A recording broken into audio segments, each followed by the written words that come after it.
So I have the camera on me right now, so I'll say hi to people. What's up, Gretchen?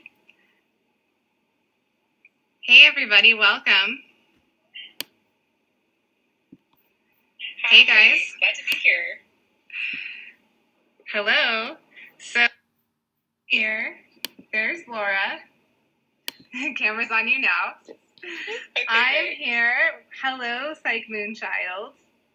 So Laura's not on Periscope right now, so she can't see your comments, so I'm going to be telling her what you're saying.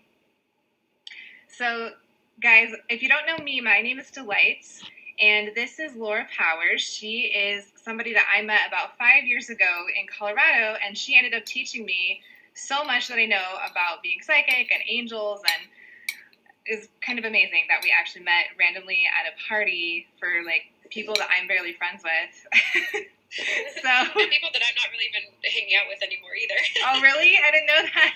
Well, just, life takes you different places, and yeah. That's awesome.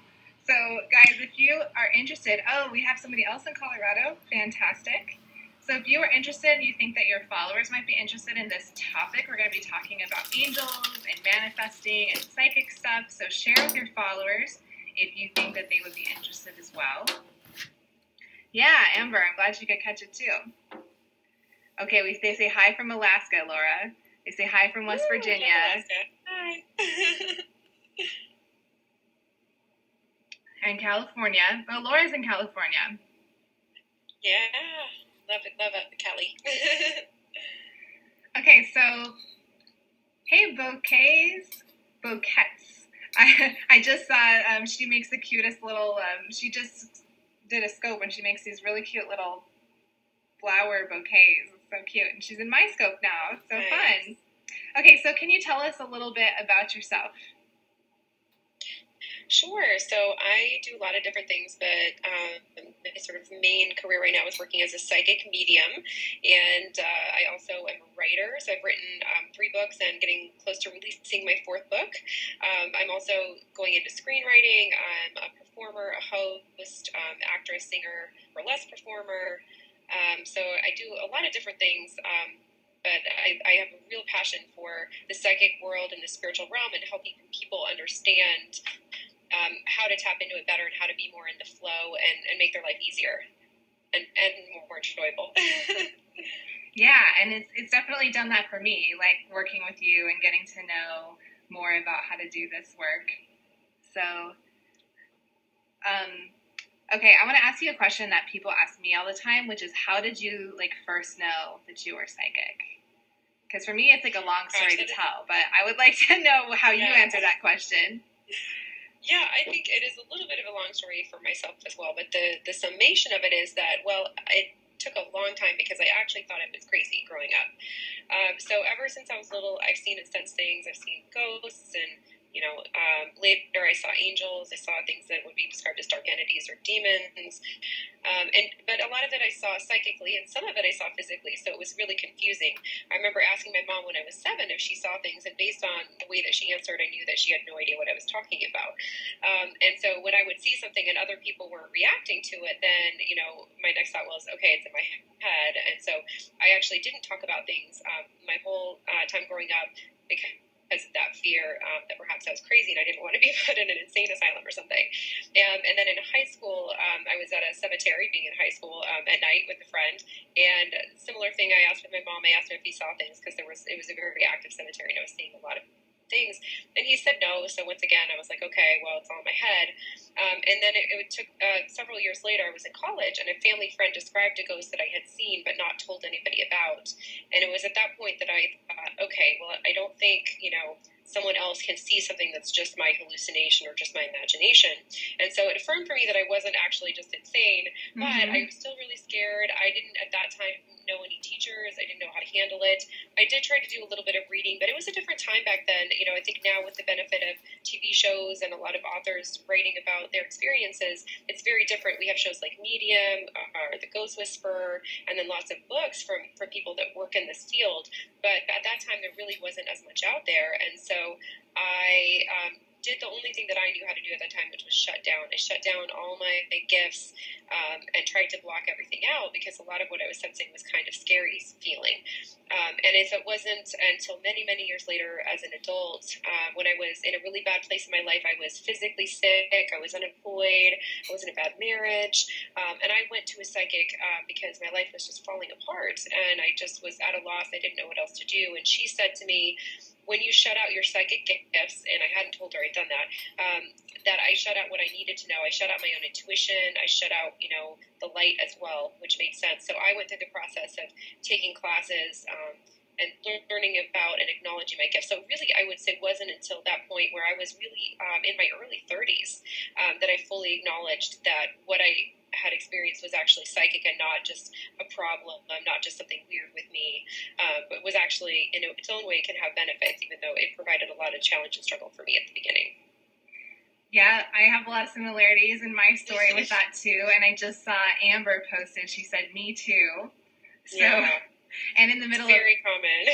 In the middle of that too, somebody asked what's happening. So if you don't know me, my name is Delight, and I'm here interviewing Laura Powers, and she is a psychic medium. She is the one that taught me a lot about what I know about being psychic. So we're just finding out a little bit more about her and her new book that's coming out soon. So let's see. Okay, so then the next part of the story, I guess, would be how did you learn to use your psychic gifts?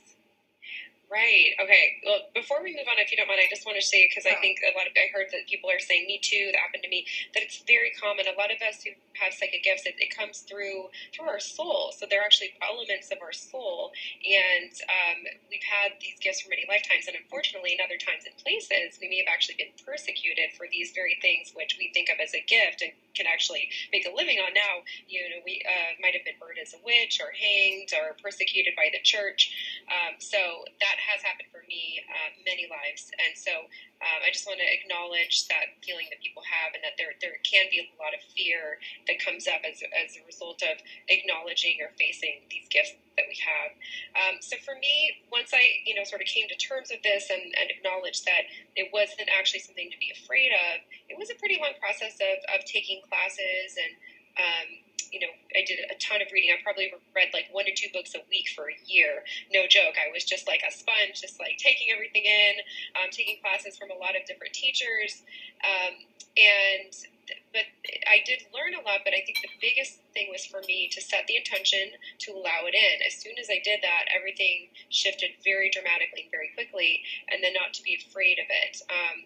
One of the ways the dark operates is it does feed on our fear, and that's one way that it gets its power. Because once we understand it, once we face that demon, once we face whatever it is, it loses its power. So what was the intention specifically that you set there? Was it like to let everything in, or was it to let the positive light beings in? Or that's a great question. So my first intention was just to psychically open back up, because I had just closed off, just basically was like, I don't want to see anything, I don't want to hear anything. I'm just kind of like, I don't want anything to do with that realm.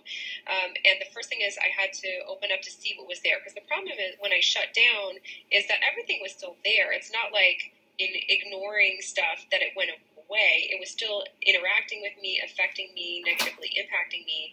And I want to give an analogy real quickly for people to explain that our minds, our lives, and our energy fields are very much like a garden. If you don't plant flowers, what automatically shows up are the weeds. If you get a patch of land, you have to weed. It's not just automatically going to be filled with beautiful flowers. And so that's what was happening. Just all the stuff that showed up was just the weeds, and I had to get rid of it and invite the light or the flowers in.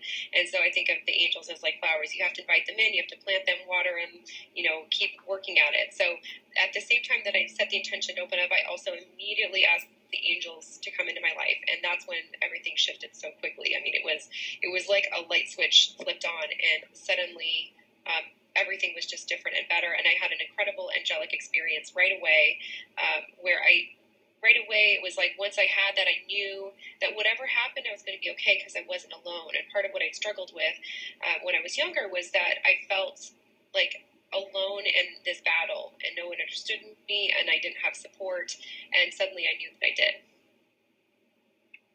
Okay, so you set the intention to be open to the angels, and once they came and they were with you, then you were more protected from right away. Yeah, and I just didn't know how to do that when I was younger. I didn't know to do it or how.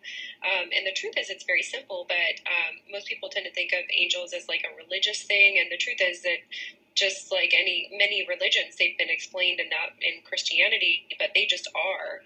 They are outside of any particular religion, and they do honor our free will. So that is why we have to ask. They allow for us to choose. It's the same thing like a nice person is going to be wait to be invited into your house. They're not going to just come over, and they're even going to wait to be invited tomorrow. Just because they were there today doesn't mean that they're going to assume that they can stay tomorrow. Whereas the dark just comes in and breaks in and steals your stuff and whatever. So that's why we have to invite them in. Some people, I hear clients say, well, I don't understand, why don't they just help me? And it's like, well, because we always have the right to choose whatever we want. And then can you just remind us, how do we invite them in? That question popped up. How do we call on them? So the truth is, it's very simple. A lot of it is about just intention. So simply intend. You can mentally ask through your thoughts the angels into your life. You can visualize them. You don't have to call it a particular angel. You can just say, angels, please help me, please protect me, please, assist me.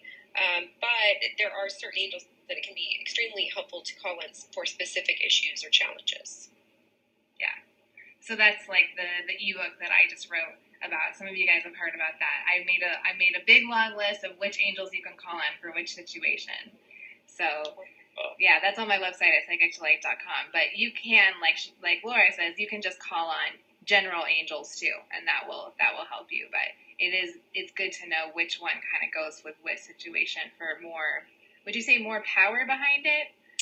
Yeah, I think first of all, in the beginning, to not let any lack of knowledge stop you. Just go ahead and ask, and that's the most powerful. But it's just kind of like getting the right expert for the job. Like, it's good when you're needing help just to ask for general help. Ask everyone around you, help me. But if you need something specific done, it helps to and that's what angels, they have specialties just like humans do. Okay, I think someone was asking about my angel guide. So if you go to my website, it is psychicdelight.com. Here, I'll put it, psychicdelight.com.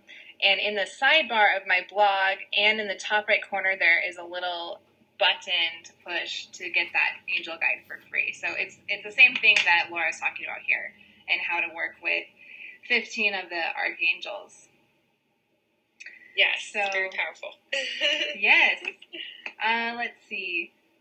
Okay, and I was going to ask you for advice for newbies with this stuff. We kind of talked about that already, but is there anything else that you would want to say to people who are just kind of getting started with wanting to explore this realm? Sure. Just to let everybody know that our thoughts and feelings are so powerful. And unfortunately, most people are living in, kind of stressful thoughts and feelings. They're having anxiety, not feeling satisfied. And so you can think of that as like weedy thoughts. Those are the types of energies which attract the not good things in your garden. So the more you can be in joy, be in peace, and then invite the angels in, the better everything is. And, one of the things about angels is, let's say, even if you're, wow, like I'm in so much struggle, I'm stressful, I have anxiety, maybe you have some health problems, whatever that is, acknowledge it. I mean, it is what it is. Do what you can to shift it on a physical level, make changes in your life. But then asking the angels into your life gives them permission to change what you're manifesting, because whatever you're thinking and feeling goes out like an energy boomerang into the universe and then comes back to you. And what you want to do is, if you're in something that you don't want to bring back to you, then you want the angels to give them permission to change that, so that what comes back to you is actually better than what you're sending out. Okay, I like that. That's good. I like the garden analogy too. I'm probably going to steal that and use that more often too. It's very simple and easy to understand. So yeah, I think it can be helpful for people. Okay, so I think that's a good segue into talking about your book, because you're talking about manifesting just now, and that's what your new book is about. Okay, hold on. Okay, so here's a question before we get there. It says, how do you feel God factors in?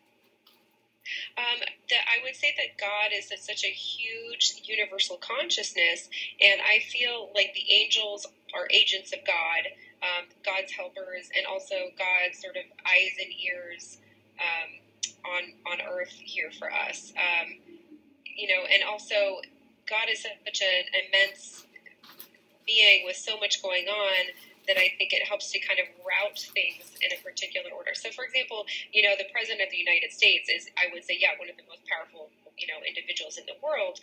But if you want help with something, you're probably not going to be very effective right now if you, write a letter to the President of the United States. I mean, it might, but it's probably not the most effective tool. So that's just an analogy to think about getting things sourced and directed to the right place where it can have the most immediate impact for you.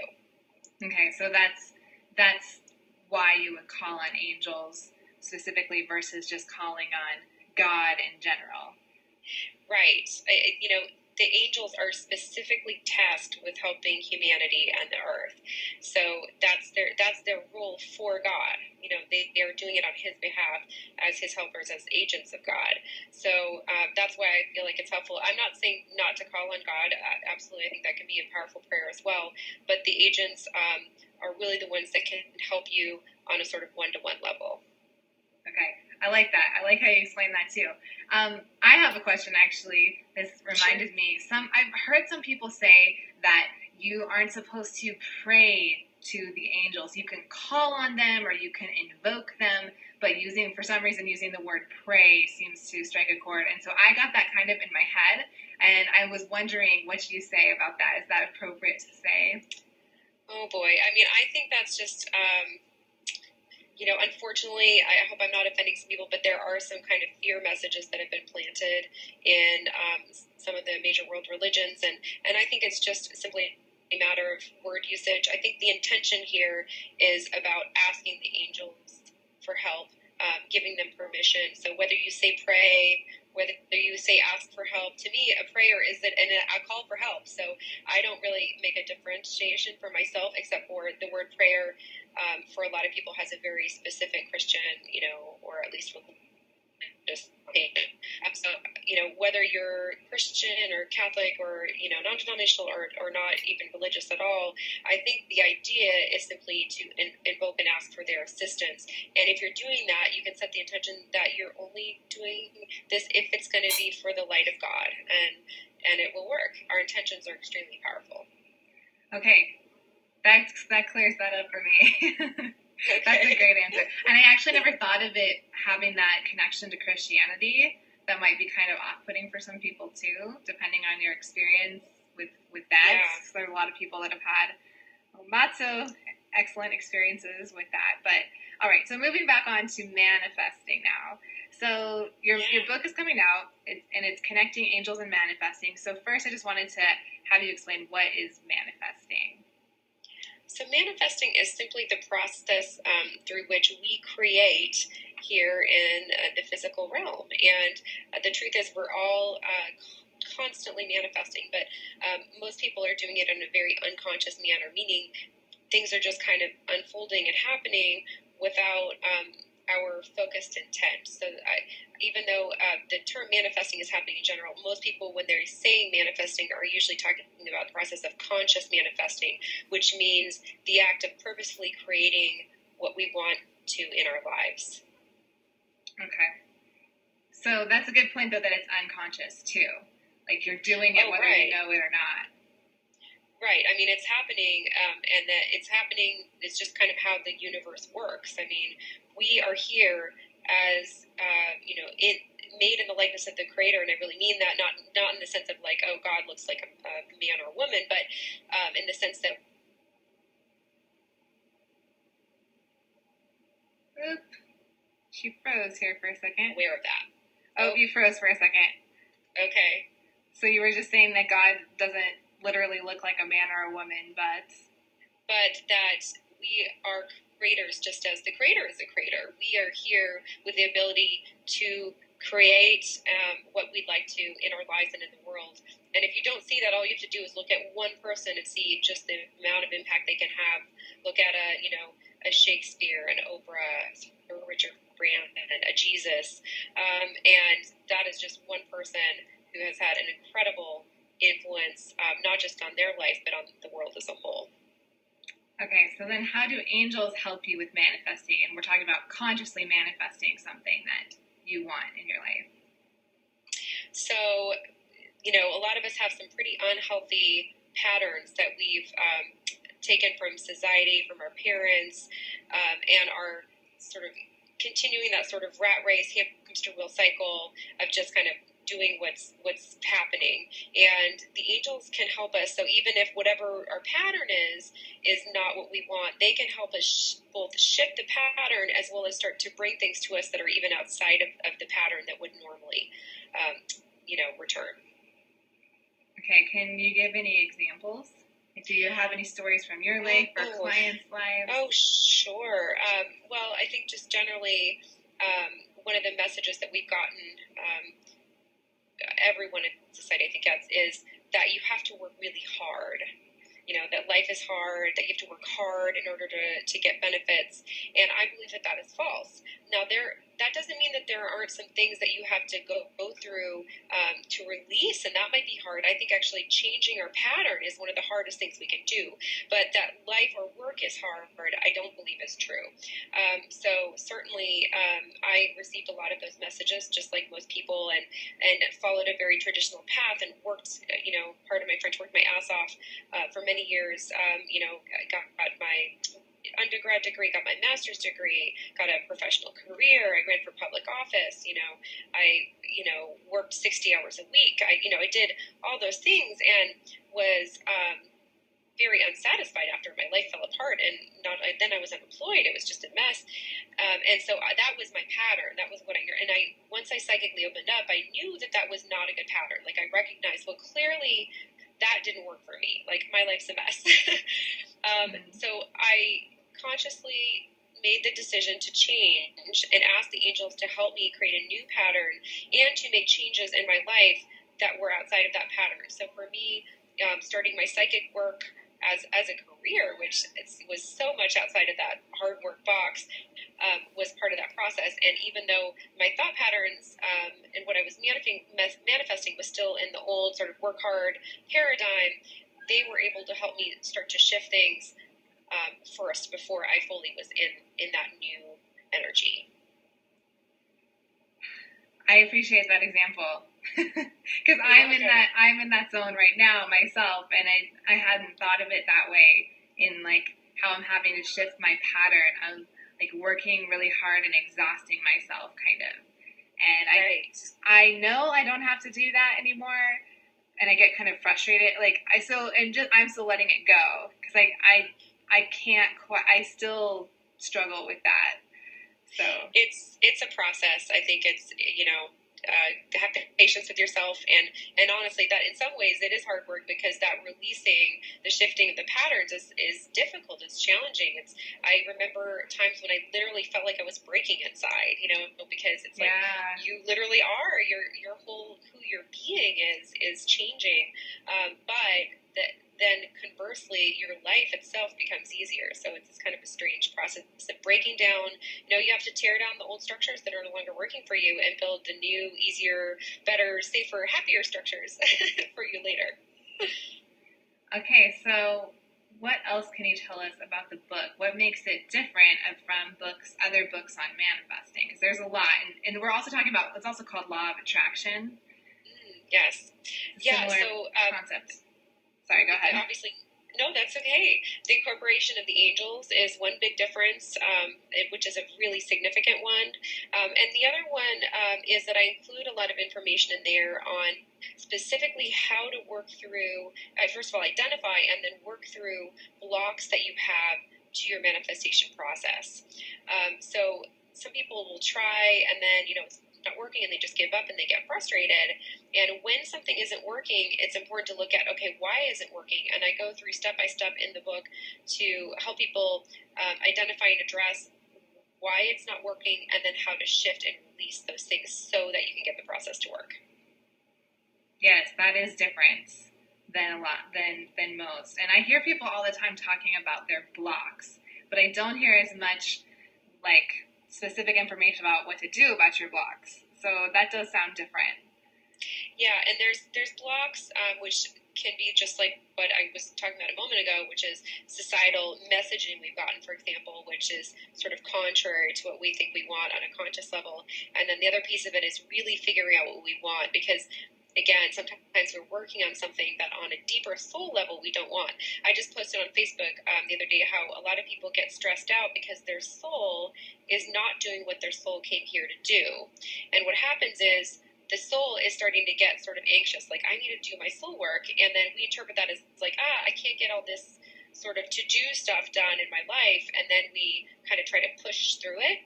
And then that makes our soul even more anxious because we're not doing, we're delaying our soul work. A lot of times the things that we're trying to accomplish on a physical level are exactly the things that our soul wants us to release. So you get into this like really negative cycle where you just push, work, and then trying to figure out, okay, what is it that I'm really wanting here is also a pretty important piece to manifesting, because otherwise it's just like a really negative cycle.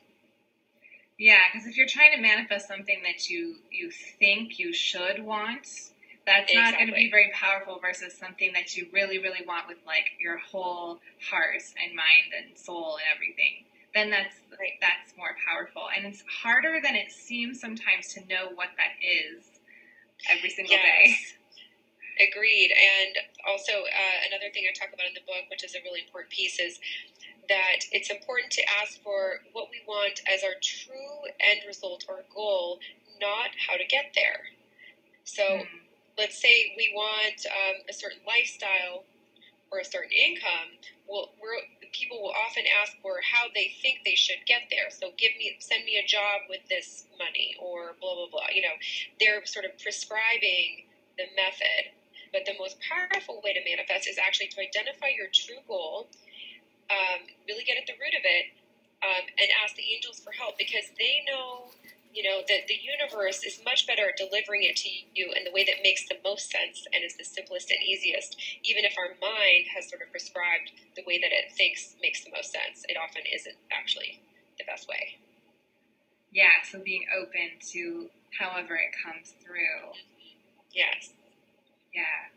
All good reminders. Like, I don't know how many times I need to hear this topic, like, talked about, because I still, every time I'm like, oh yeah, that's what I need to do. Or like, that's why, okay, somebody says, I've never cared about money, just want to live the truth.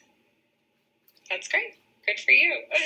And sometimes I would say it's important to acknowledge that, money is just a resource or a tool to help you with other things. So a lot of people have conscious blocks to money because they have negative associations with it. And the more we can be in neutral, or at least in love of money without all this sort of negative baggage associated, the more powerful we can be in our truth and in other ways as well. Yeah, money is one form of energy too. Yes, and the more you receive, the more you can give, and one way you can receive is through finances. So there are a lot of healers out there that are in such the sort of energy of giving that they're not receiving enough. It creates an imbalance. Oops, she froze again. Okay, then the better everything gets for everybody. You froze again there for a second. So you were saying it creates an imbalance when you give too much. Yes, and so the more that you can receive, and then if you're also giving in a healthy way, the better it is for everybody. Yes. Amber says it makes a lot of sense. I agree. It does make a lot of sense, and that's something else I'm still working on too, because I had those patterns and those habits to give all the time and to not. And then I realized just recently that I am receiving a lot of things that's not necessarily money. That I'm not like counting as receiving. So I feel like, oh, I'm not receiving enough, or I'm not receiving whatever. And then I realize, oh, I'm receiving lots of stuff. Just, sometimes it's not the form that you think that you have to have or that you need, but you're still receiving for what you're giving. Yeah, I think we're also living in a time right now where those that are doing their true soul work are being asked to focus not just on the physical. So it's very challenging because that's how we're raised, and the financial system is this sort of paradigm right now. But to a lot of us that are actually very powerful and here to teach are also being asked to sort of live in the highest energy, which is not to focus on the money. Be in love, accept it, allow, receive. But being focused on the money is, it's like being caught up in a sort of illusory system and not acknowledging the expansiveness of the universe. Wow. That's awesome. That's great. I love your kitty cat. I know. Can you see her? She's like poking up. I don't know if you guys can see her. There she is. She's like sneaking onto my lap while I sit at the table. So, okay, well, I think we're kind of getting to the end here. Any other comments that you want to make? Any questions from anybody who's watching too before we kind of wrap it up? And we'll have Laura tell us where you guys can find her website and all of that. So, any questions? Anything else, Laura, you want to mention about the book and the topic? Yeah, just for people to understand that whatever your personal circumstances are right now, it can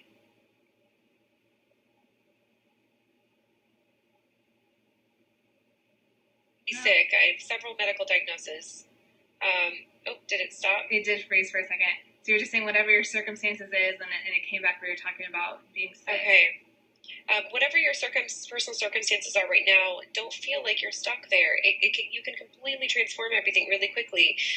So, 5 or 6 years ago, I was really sick. I was diagnosed as depressed. I had PCOS. I had, I was overweight. I was on sleeping pills. I was unemployed and in a bad marriage. And really quickly, things transformed me. Into making a living, doing something that I love. I immediately, very quickly dropped my weight. My health problems, most of them went away, and just was miserable and very quickly shifted to enjoying my life. So even if you feel like you might be stuck, and maybe it's not as dramatic for you, but even still, just know that you can change it, and you don't have to settle for whatever it is that you feel dissatisfied with in your life. That's great. I love it. So there was one more question for you that came through. Amber was asking how to find a good mentor, or like a spiritual mentor, I think she means. Sure. Well, I think there's a lot of amazing teachers out there. It is important to use your intuition. So, I do teach classes. I do one-on-one trainings as well. And I know there's a lot of wonderful teachers out there. For me, reading books was very powerful. I mean, watch videos of, even if you can't afford a session with some of those who are great authors out there on this work, watch their videos, watch their materials. You can get a lot out of that. And then when you're trying to find a specific teacher, just absolutely use your intuition. Your intuition can steer you right, and there's also a lot of charlatans out there, so it is really important to follow what feels right and resonates for you.